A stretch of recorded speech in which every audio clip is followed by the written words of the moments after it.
Hello, everybody. Welcome to another edition of M&M Exhibition Poultry, Talking Chickens. Today we have a guest with us. We have Newt Long from the Ohio State Fair and the Ohio National with the big show coming up in November. That'll be a good time to get Newt on. This is two in a week for us old guys, and whew, it's morning. That's all I'm going to tell you is it's Yeah, morning. afternoons from here on out. But Newt works second shift, so he has Yeah. to get it done in the morning or in the evening. Yep. So we make allowances for someone as prestigious as Mr. Long is. Let's not get ahead of ourselves now. We're sponsored today by Rogier's Poultry Supply, as always. If you need anything, get in touch with Caitlin. It's at www.rogierpoultrysupplies.com. We welcome everybody in, and with that, Newt, I'll add to that a little bit. I talked to Tim yesterday. So Tim is going to be a big, he always has been, but a big vendor for the ABA standards. So he will have them as soon as we have them. So we'll give them to Tim as quick as possible so he can get them out to the shows. And he's a big supporter of the ABA and bought several of them ahead so that he had them. So I think that's it. The standard's coming out. It's at the printer. We got some proofs the other day. Yearbook's still in progress, so you still get those ads in if you want to do one. I know we have one to do here. We're going to do an ad for the podcast and stick it in there today sometime. So great place to advertise, and it gets out. I think we print about 2,500 yearbooks that get out to people, and that's kind of where I send people to go if they want to buy birds. If you want bantams, go in the yearbook and look them up. Even large fowls in there sometimes too, but look them up and you can find the breeders. And then you get real smart. You can go back to the who's who and see who's doing all the winning and whether you want to buy from them or not. Yeah. Also, the we finalized, I think, the pin yesterday. The pins for 2025, and they're pretty spiffy. A lot of people like to collect those pins. And they should be available before too much longer either. And then, of course, they'll be available at Columbus. So, the other thing we will have with Ontario poultry breeders having the Canadian ABA National and the APA National at one place, we are making arrangements with Canadian directors and officers to get stuff up there. So we have a table, and you can buy your standards and pick up your yearbook if you're going to be there. We're hoping to send all that to get it to Canada for that show. Well, one other thing on future broadcast week, we have several people lined up. We might do this twice a week for a while. So according to how things go, we'll try not to take the 6 weeks because Matt and I think it's been a week or two ago, and we looked up one time in almost 6 weeks. But we'll have Troy LaRoche on pretty soon. We'll have Paul Monteith on.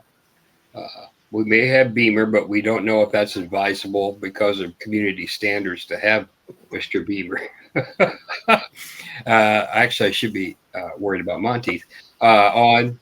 And we've got, I think we have, do we have Don coming on? I've got two lined up that I've got Dan Castle, and he's on vacation in Greece right now. So when he gets back, he's on a big trip. When he gets back, we're going to get him, who's a great Australorama breeder and a really good judge, and is one of the judges that has done the final judging down there at the Ohio National when they get to the end. So I look forward to that one. And then Don Schreider, great brown leghorn breeder of all time, probably kept the history of the brown leghorns going through Jim Rhines and the Holmes family and all the goodies. So I look forward to that one. And I was thinking I have one more lined up, but if I didn't mention you, remind me. But so that's the difference between Dan Castle and me. I went to Southwest Georgia for my vacation, and he's in Greece, out on a boat. It looks pretty nice. So. Oh, I bet. All right, we better get to Newt so he can get to sleep. So Newt, tell us what's going on. Tell us about the Ohio State Fair first. Well, this year for the fair, we got good numbers. We have 1,100 for the open and 950 for the junior. Our junior show's about to be this because the open show is going to be a double show, just like it has been the last couple of years. We've had good luck with that. ADM is our feed sponsor again. And for anyone who hasn't been to the fair, it is 5 days. And I know you guys have came down a couple of times. And myself and my dad and Jim Ward and a couple other poultry people, we take care of your birds. So you don't have to worry about them every day. You don't have to come to the fair and feed them water every day. This year, the fair is going to be July 23rd through the 27th for the open poultry. And then the 31st through the 3rd. There's a couple of days of changeover. If you want to come see chickens, you're going to be disappointed. So those are the dates you want to come down to see either the open or the juniors. Next year, in early March, you can get a hold of me or get on the State Fair's website, and the catalog should be out then. The classes are a little different because it is a fair. So if you need help, always feel free to reach out and call someone and get some help for that. But I think we're going to have a great fair. We're only a week away now. It's getting close. Yeah, you're getting right to the. I know we've been there the last 3 or 4 years and have a good time. They take, good care of your birds. The nice thing is, if you're a Bantam guy, you got a large fowl cage, so they're going to be there for 4 or 5 days. They're in a bigger cage, so we've had white coaches, white Chanticleers go down there, voiced up, and by the time show day hits on Saturday, they look just as good as when they went in there. Yeah. So good time. I wish we could have made it this year. It just didn't line up. And I did talk to Dave, and ADM will have people there for you, Newt. So yeah. Dave Schneider from Pennsylvania will be over there for sure, because I told him I wasn't going to be able to be there. But always a good time. Good birds. The State Fair's birds are as good as any show. So the days, like we were talking with Jeff the other day, the days of the string men are pretty much gone. So what you guys have replaced them with is breeders. So you get a lot of nice birds down there. I know I've judged it and showed it, so they're always a good time. The bad thing is it's hot. So it's a hard week, and you're right. I've been working at the State Fair since I was 14. I'm 34 now, so I've been there for 20 years now. And 20 years ago, it was a stringman show, and I can, I was fortunate enough to get in the hobby to see the tail end of that generation. And today, we only have 1 or 2 left, and they do a short amount of shows, not like they used to be. But with that, the quality, there are a lot of good exhibition birds there. It's not very good. Yeah, I mean, there's some nice chickens there, and you get points. Yeah, you get double the points. Shows. There will be premiums on the first show, just like in the past. That'll continue from here on out. But points for both. Yep, it's very good. All right, let's move on to the big show. To the biggie coming in November. I know Matt and I are, well, not just Matt and I, but everybody that's on the board and everything is, and especially those that are close, our district director Dustin and Matt and I and everybody. I mean, we're so looking forward to this year for various reasons, and I can't explain what the reasons are. It's just there seems to be a great anticipation. I suppose with the new standard coming out, I mean, the downside, of course, is Clell's passing, but the upside is you're still there. Yeah. I think it's a testament to everything that things continue on. Really, no matter what. I mean, things keep going, and things have to keep going. And I'm glad you're there, and that Tim is there. I mean, your whole crew. There are new people there, but the core crew has done this side by side for years, and I think that people could take solace in that once again, and as far as I'm concerned, for the foreseeable future, the Ohio National, that's the show, and it will continue to be such. So you got big shoes to fill. You'll fill it. Matt and I have no doubt. No, we've seen him take abuse for the last 20 years. So, Yeah. so he survived that. And I'm with Mike. I think we'll go on.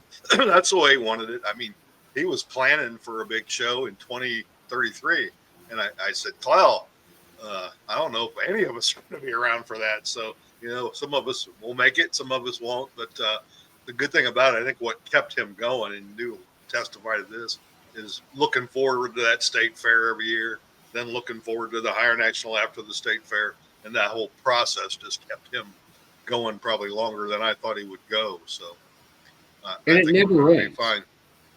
It never ends. As soon as you guys are swept up and everything's down, the next year starts. Yep. It's a And we were pretty lucky to come to the spring meeting and get the updates there too. So thanks, guys. That was very nice. I appreciate that. Clell's been working with a lot of us throughout the years. Jeff was on the other day, and he'd left a lot of instructions with a lot of us as to what we should do to help one another. And it's been a little longer than 30 days, but it's been a long 30 days here in Central Ohio. A lot of us are really close to him. Some of us, I saw him every other day. We've been raising birds together the last 4 or 5 years, and it's been a big change in my routine every day, not seeing him. Yep. But we are going to carry on. That's the only thing he ever asked of me, was to make sure that when he left, is that the Ohio National carried on, and that's what he asked of all the rest of the directors too. And you hit the nail on the head, Mike. There's all of us have been here a long time. Yep. I'm one of the younger guys, really, as far as being around. The older guys have been around for twice my time. So Tim and Mike and Carl Baker and all the other directors, we've all been working together and talking through this. And I think that's the biggest thing we want to get out to the world, is that there's not going to be any change. There's going to be a big change. Claude's not going to be there. But then the other changes, it's going to be the same. We're going to have a big show. We're expecting 7,000 to 8,000 birds. And I know the hotels were going pretty good. The last I talked to you guys getting feed. Hilton's booked. Yeah, and that's a good sign. Yeah. That's always usually if the Hilton's booked this early, that's at least a 7,000 bird show. Yeah, the Hilton's booked. The Hyatt is filling up. Once the Hyatt fills, I'll go out and get it some more if it fills soon enough. But I've been in contact with both of them. Got that stuff switched over, so they know to call me now. And things are moving along well. We have a lot of national meets. Of course, we got the ABA, we've got the Water Mall, the Deanders, Modern Game, Favrils, Eastern meet for the Cornish and the Hamburgs, the Brahmas, and some local meets with the Dominique, the Americanas, Buttercups. I see they're forming the club again. They reached out the other day. We got a lot of I got 3 qualifiers for the ABA. Right. And maybe another one. I think Paul. There may be 4 by the time we get there. We're working on 4. It's just they had to get their paperwork together, but there may be another one added to that. So there's a good group of birds there. The last time, I think we had Ginger Reds qualify maybe 2 or 3 years ago in the Saramas. They had Blues Splash, or it was a Splash Blues and Ginger Reds, I believe. And they all made it. So yeah, we had a great showing of them. So I'm excited to see the Wheaton Saramas. That one was one that Paul had to finagle because they didn't want to come. And it's nice when they do it at a national meet, because we have most of the directors there, if not all of them, all the standard committees there, so everybody can go look at them and do it. It's when you try to qualify them at some obscure show where nobody's there and we don't really get a good look at them. So I'm glad that they changed their mind and decided to come up there. I think the other one was the Blue Quail Water Mall. They've been trying for a while and just trying to find a spot to where they could get the breeders to go, and Columbus is centrally located. And I think the other one is silver appiard ducks that maybe come in call ducks. It's a new color of call ducks. So if they can get that coordinated and get all the people there, it would be a neat look color of call ducks. I'd like to see them live. It's always better, because sometimes, and I've done some of those qualifying meets where you walk down through there and think, oh my God, this ain't happening today. Not quite there. A little more work. But ADM sponsoring you guys again, and Myers, Ice Myers Hatchery. Yeah, those are our major sponsors, and we're so happy to work with them. And they've just been so good to us, and I think they love coming down. And I know we love having them. So that's our main sponsors again for the year. Good deal. Last I talked to them, they were planning on coming, so they always What have about a the nice egg show? display up there. Yeah, the Hey, egg show. That I won the first egg show, by God, before they got all the money in it. yeah. Well, OPA donates the money for that. So the Ohio Poultry Association, which is the market side here in Ohio. This year we'll have the same as we've always had in the past. The white, brown colored eggs, large and bantam. We're doing decorated, and then we're going to do a themed decorated section this year. Now we haven't picked our theme yet. It'll be out obviously before the catalog, but we've talked about maybe doing your egg as your favorite breed, or decorating it for like a holiday thing. We're close to Halloween or Thanksgiving or something. But just a second decorated, because those decorated eggs get pretty intricate. Now, that was Yeah. pretty big display. I walked down through there when I was going to judge several times, and I thought, man, there's people got some time in that thing. Yeah. So It's back at the 150th when we had some people come over from Europe. They brought in some decorated eggs, kind of in like a Ukrainian or a Russian style, and those were something else. Yep. yeah, it's amazing. So it also gives somebody else something to do there. It's always, we get tired of looking at things. You can always walk down through that aisle and look at the eggs. And I kind of was interested. The first year, I believe they had Terry Britt judge them, but just how they judge them, because we'll run into them at fairs every once in a while where they want us to judge the eggs. And years ago, we used to break them out on a plate to look at the actual egg and all kinds of things. So that's kind of neat to watch them judge them as well. What about the sale barn, Newt? I know that's what I always say. There's more people over there than there is in this show. That's a beast within itself, isn't it? Yeah, I like to have just a dollar amount somehow of how much money is exchanged hands, because Mike and I usually only get to go on Friday.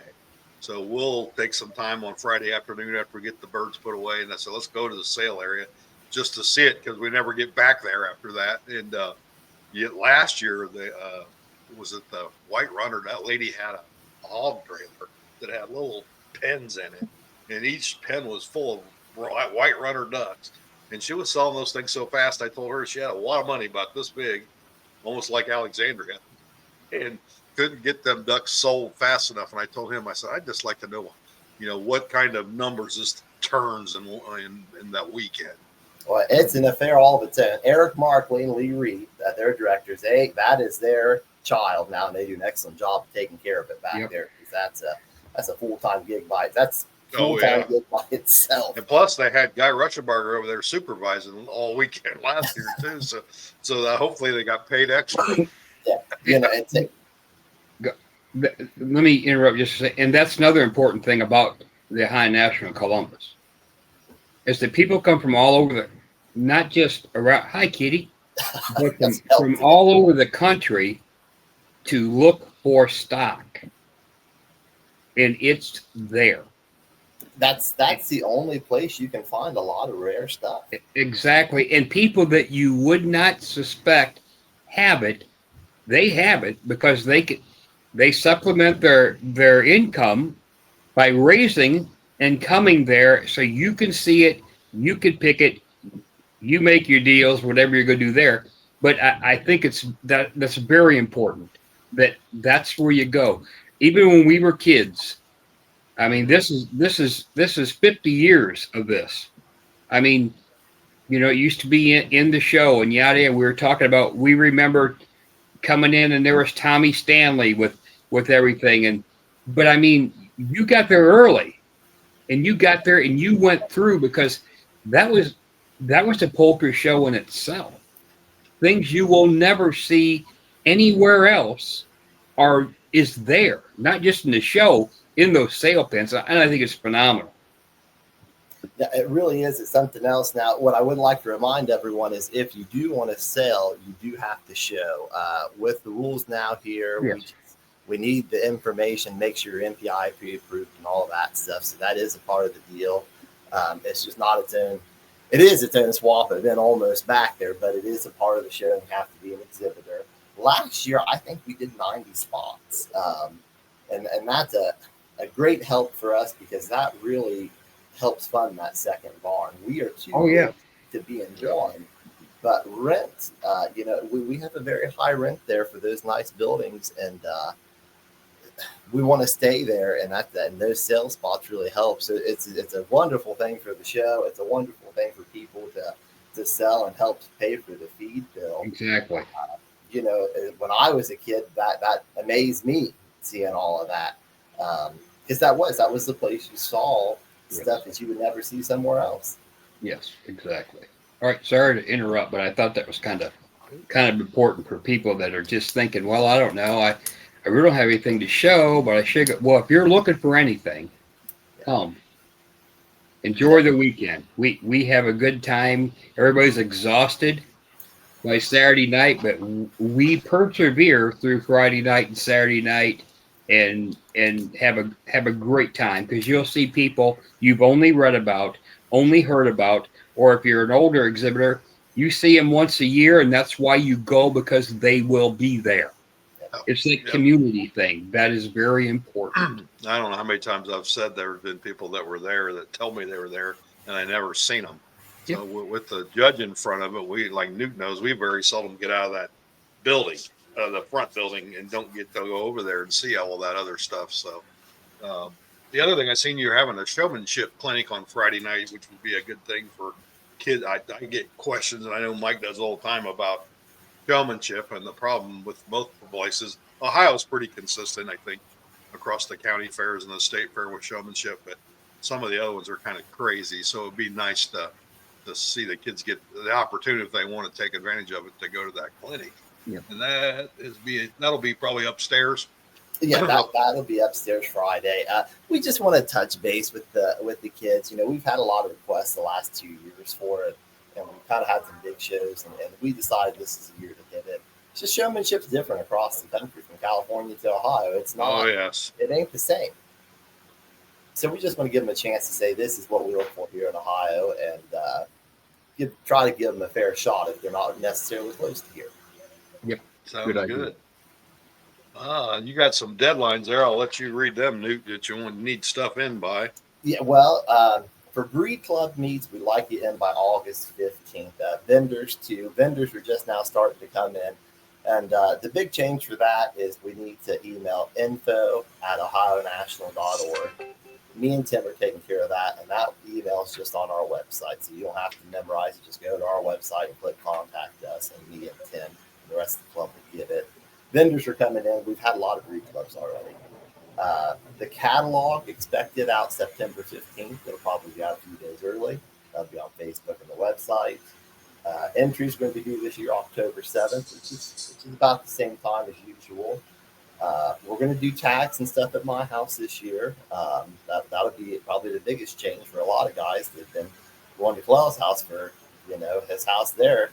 He's been there longer than I've been alive. So the last 30 years it's been there. But this year we're going to do it here. And we're all going to meet here for a couple weekends and get tags done.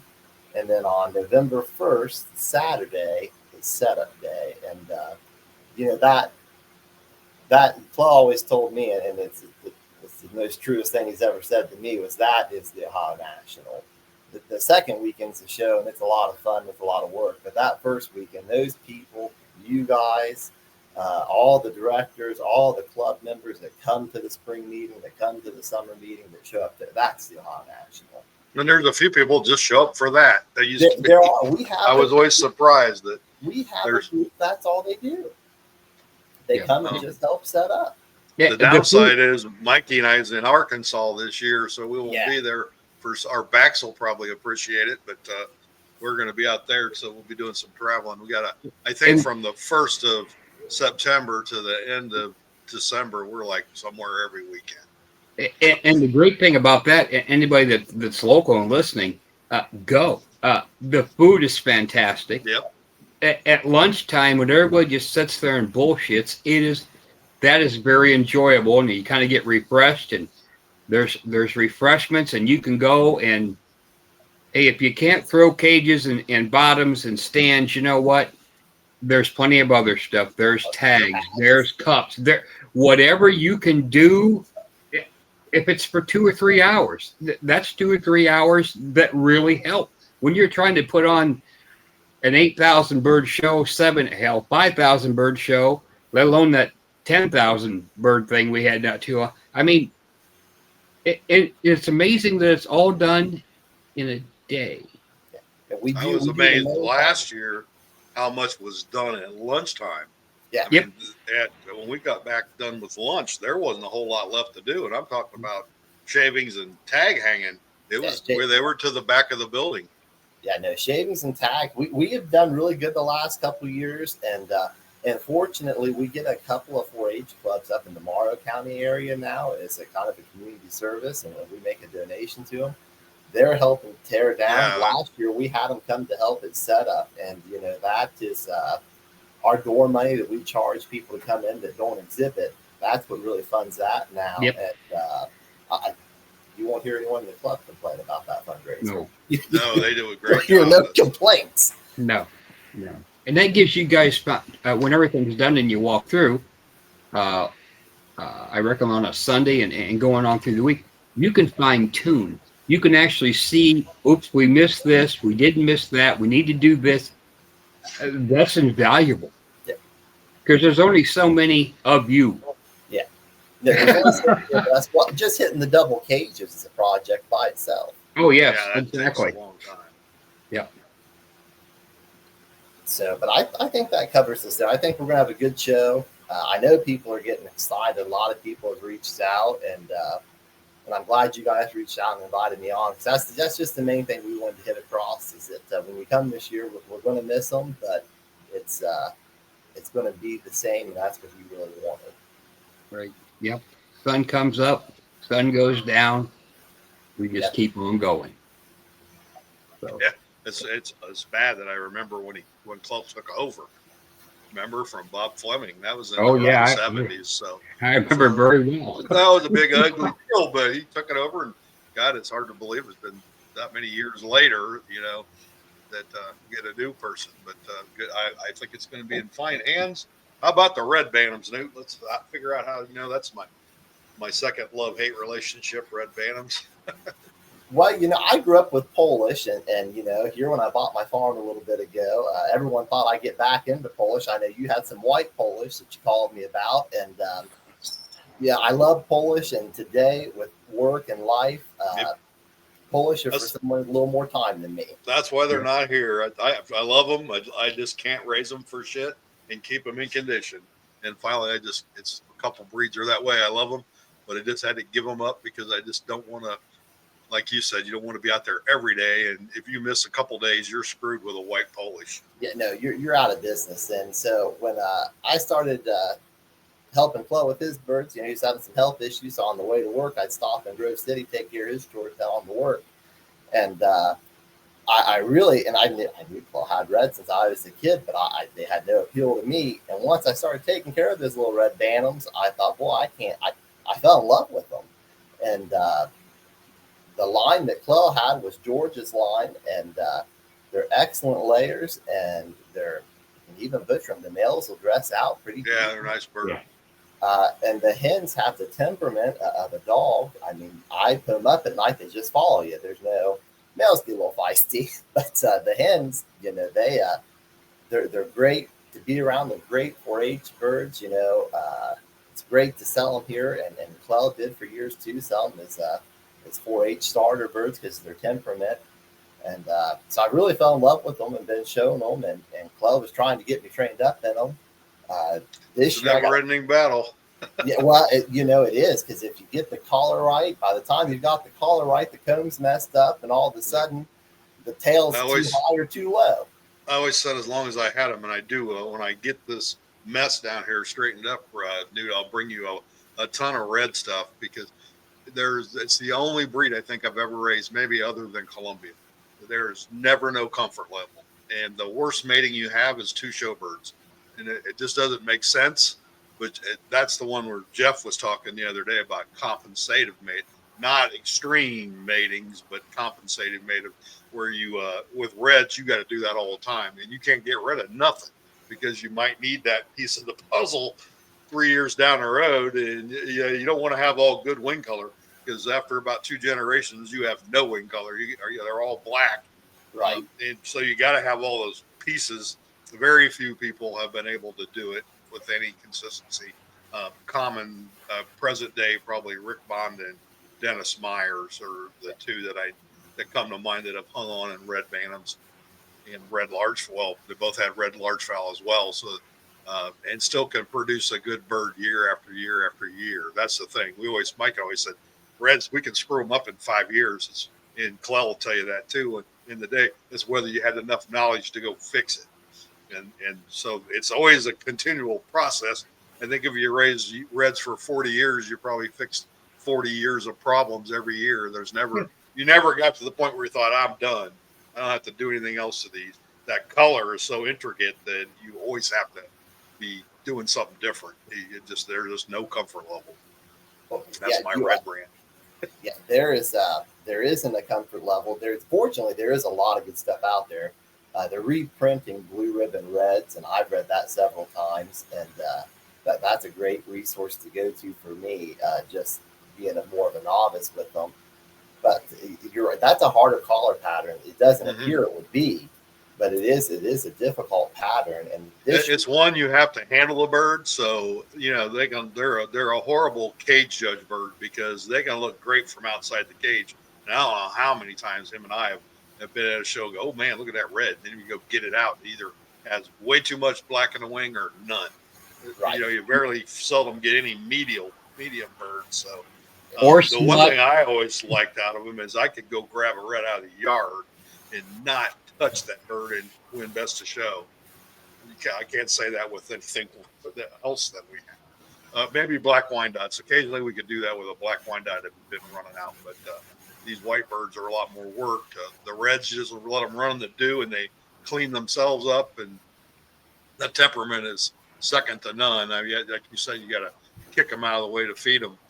And they don't go squawking and running. And unlike the white leggers that you used to take care of, they're a little flighty, a little on the wild side. Okay, I think that's what we. Yeah, you're right about the productivity. They lay as good as anything out there. And a big How egg. about the Big egg. moderns. That's another project. You got 2 good projects in your barn at once, I guess. Well, things have been, of course, I've consolidated. I'm used to being in 2 barns. I'm down to 1 now. So I've been doing some consolidation. But the big moderns, I've got BBs and blacks, BB reds and blacks. I'm probably going to have some silver ducklings here this fall. Tony Zinkus was the gentleman I got them from, which is local here in the Columbus area. He's a veterinarian here and had some health issues, and he's going to have to get out of them. And he's had them for about 25 years and he just not had anyone to take them over. And he called me. I had big Sumatras, and me and Clell weren't liking them, and we're looking for something else big for me to show. And they kind of just fell into my lap. And they've worked out really well. They're also for a game bird. I can't believe how well they lay and hatch. I started with a cock and 3 hens, and that first year we hatched 110 in about 3 or 4 months' time, and really got me going. There's another hard collar with the shafting, that BB red. You talk about Don Schrader. I went to him last at Greenville, and because that light brown collar is, really. It's right on it's on the spectrum with the BB, because the BBs they say is the original wild pattern, and I think the browns and the browns and partridge were refined away from that over the years. So I went to him for some advice, and this year I got away from shafting, but I picked up lacing. But they tell me that's the direction to head. It's the other end of the spectrum, but a lot of if you look at a lot of light brown leghorns in the sun, you'll see that there's what we call shadow lace. They're inside, you don't really see it so much, but if you get them out in the light, you'll see that. But the thing with that is they always have excellent stippling in their feathers when they have that shadow lacing. So when you go back towards shafting, it's kind of like a balance, I guess, to get in between right there. And Don would be able to tell you a hell of a lot more than I can. But I know with dark browns, I played with them for a little bit. they're like reds. There's with the light brown and dark brown Leghorns, I don't think there's ever a comfort level where you're not always fixing something color wise. You're always trying to get this to look better, and so sometimes white birds aren't that bad. Oh, the black moderns. If I get them a little typed up better, I'd be a little happier. They're a little less to worry about. But Tony had great birds. I judged him many times. It seemed like for years, Clell would give me the all their standard breed class because nobody else wanted it, and so I get back there, and he always had Jamos and Malays and other Oriental breeds. So I always enjoyed that because I don't see them much. And his silver duckwing modern, large fowl modern females are probably the best large fowl moderns I've ever seen. Now the males are a whole different thing, but those silver duckwing females, they were almost like a big bantam. They were tight, they were hard. They always went to station. You didn't have to, sometimes they get a little wild. You didn't have to chase them around the cage. I'd take a stick out to those things and they go right up where they needed to be. And then the color was impeccable on his color is a lot better on the silver duckwings than on the BB side, I think. The stippling and all I would tell you they are. From what I see at the house, that's pretty much what he mainly raised this year since I've taken over some of the other collars. Yeah, they're definitely. I would say they're both female lines, even the BB. Yeah. When you get a hold of one of those, it's like picking up a cement block. Yeah, that bird's got a body on it. They're solid built, and those things roost after about the first week. They want to be up, and I think that up and down activity is what helps there a lot. Now they got more game in them than the Bantam moderns probably do. They still can be a little gamey, and they want to be. And I just wish a lot more people would show them. And Tony's a super good friend of mine. Obviously, getting me started in these, but Tony is he's a busy guy, and Columbus is his show. Past that, you might not ever if you don't come to the High National, you probably never see him or meet him. Yeah, they're pretty thin. I don't run into many, one or two. You're getting a class of them. You're getting one or two, and then every color in the rainbow normally. So they're pretty rare in my mind. Yeah. Now there's not many. There's some guys in Carolina. You've got Gabbard up in Michigan. Now me here in Ohio. There's just not a lot of us, and that's where I've been watching you guys since you guys started the podcast, and you talked about that. Those birds that they're out there, but if you don't show them, you never see them. You never know. And that's it. You got to get them. I've been really trying to show at least a trio or a display of each color when I go somewhere. And in the fall last year when I took them up, I took them to the High National. Someone else handled selling them for me. So, I don't have time for that. And they sold before the end of Saturday morning. They were gone at 11 a.m. because no one has an opportunity to get them. Yeah, that's the. I think if we can, because they're great layers. They're not far behind the reds, and the great fertility. I can't complain in those departments. All of those have been line bred just as well as the reds. They're all line bred, so they are kind of close, but they still have the productivity they need to get a lot. I just wish we saw them out there more. That's why I've really been trying to get them out there. Right. Yeah, I mean, we think back, Mike. I don't know that they've ever been that I can remember where there's the old 70s Ohio Nationals when large fowl and bantam were about 50-50. There was a few of them, but I don't remember them ever being like I remember more big old English than I do big moderns. Yeah, that I haven't really seen, and there wasn't a whole lot then. But when we were kids, like the old York show and stuff, there would be some because those. Yeah, because you had Baker and You had, so I mean, there would be some, maybe 5 or 6, maybe 10, but not many. They've always been one of my favorite, and I've had them off and on 2 or 3 times. And usually when I get them, and then we'd move, or I would space restrictions, and the coachings came first, so they left. But I actually like big moderns better than bantam moderns. I mean, just to have, because they're like a real chicken. And when you grab a hold of them, you know you got a hold of them.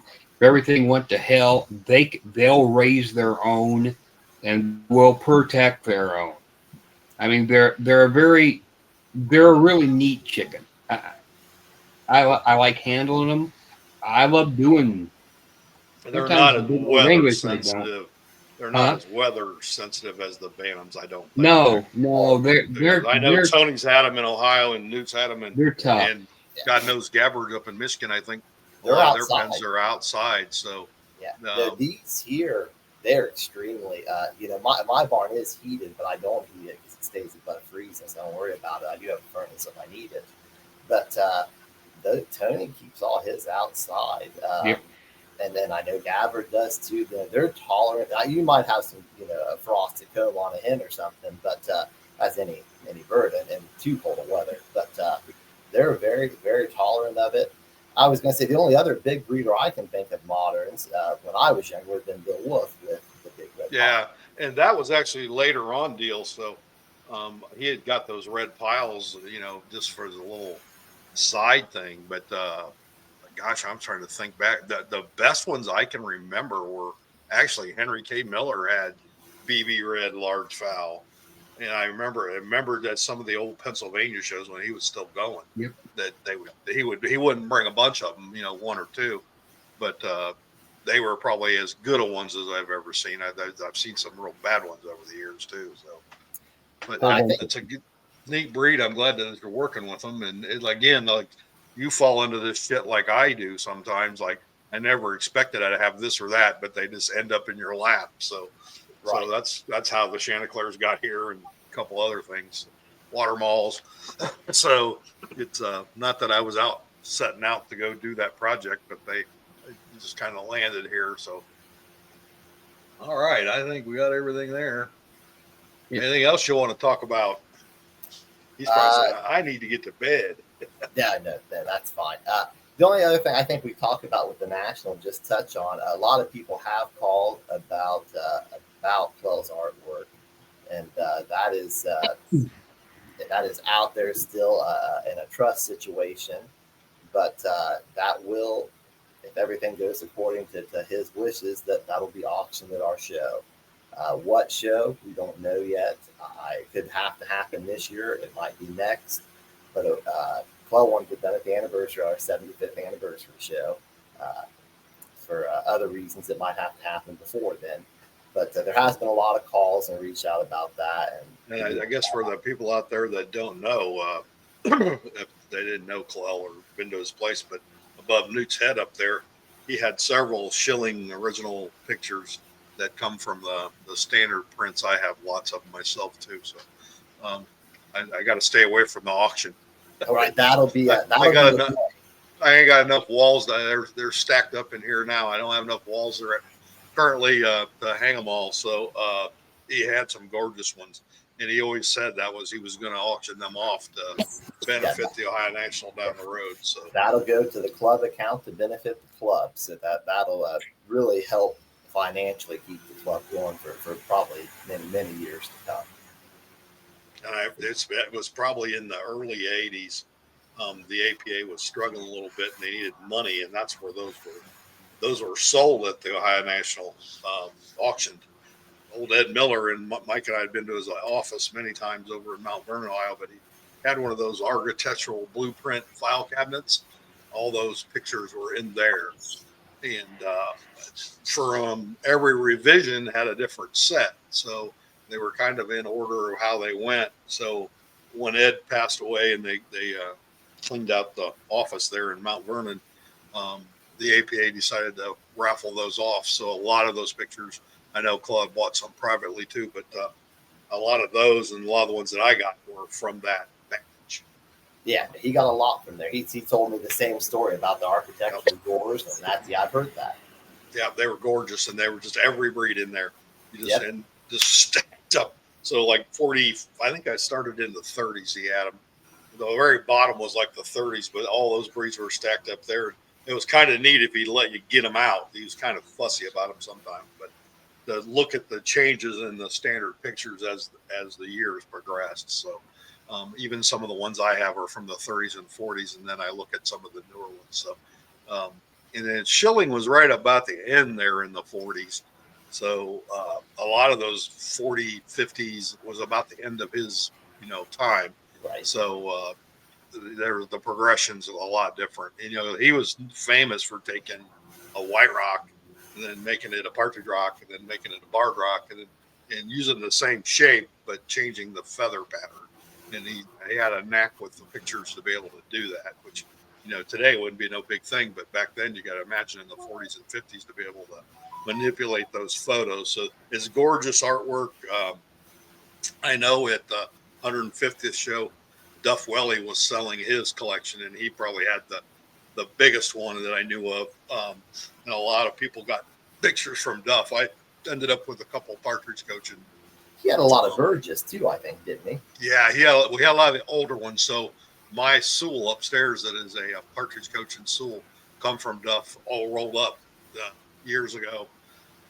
So he had a lot of Sewell. So before Schilling, around the turn of the century, it was mostly Sewell. Sewell was from Ohio. He's buried in Dayton. But Sewell was the artist back then. So Sewell, Burgess, a couple others were in there. I've got some silver lace Wyandottes that are Burgess that I had gotten from Dave West that I don't think they were standard pictures. I think they were like customer stuff he had done for customers. And you can see where they've been the lacing has been redone on them. And those I think are neat. My partridge costumes, actually you can see where he's taken almost looks like whiteout in the day and whited out certain parts of the bird. And then what they do then was take a photo of it, and that didn't show through the photo. And then they put them side by side, do a print, and that's what they run the standard off of. So that's one with the birds side by side normally is one picture. And a lot of times when they frame them, they either cut them or put a mat around them or whatever. But that's actually because I have the silver laced and the white Wyandottes. I give the white Wyandottes to Jonathan Patterson because I figured that he'll live long enough that he'll appreciate it. But those were the ones that was in that filing cabinet. The birds were side by side facing each other.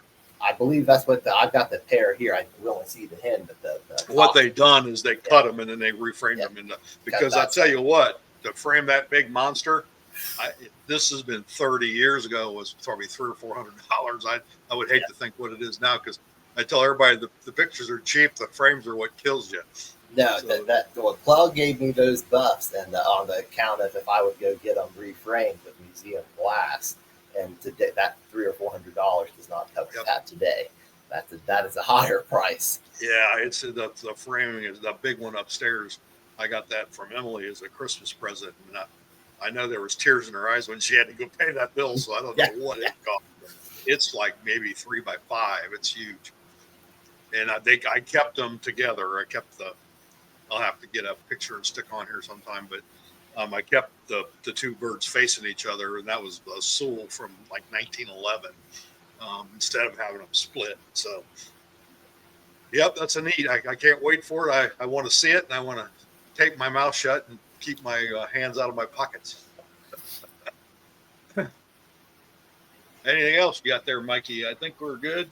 No, I think we're good. Sorry I've been disappearing, but my nose has a mind of its own today. So my eyes are the allergies. It's like I just took the pills, but I don't know what it is. They sprayed the beans the other day, and ever since then my nose is running and eyes watering, and must be Roundup allergic. That's good.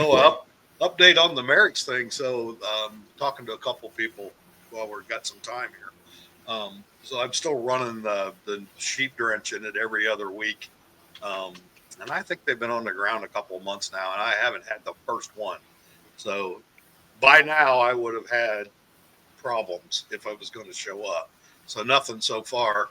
I got 2 more batches. I got another batch to put on the ground today, and I was going to run some this coming Monday. I've been doing it on Mondays every other week. So if at all else, my chickens won't have worms, but so far I'm not having any Merricks. I still do have turkeys, and I got 5 little turkeys that Dick Horstman got me, Beltsvilles.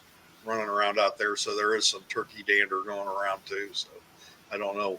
I'm kind of double. I'm not doing it real scientifically. Whatever works, I hope it sticks because I don't want that crap no more. And we had Tim Jurgens on a couple of weeks ago, and I just got a message from him yesterday. He's got a little Merrick's now, and he's never had much of it. So he was wanting to know what I was saying.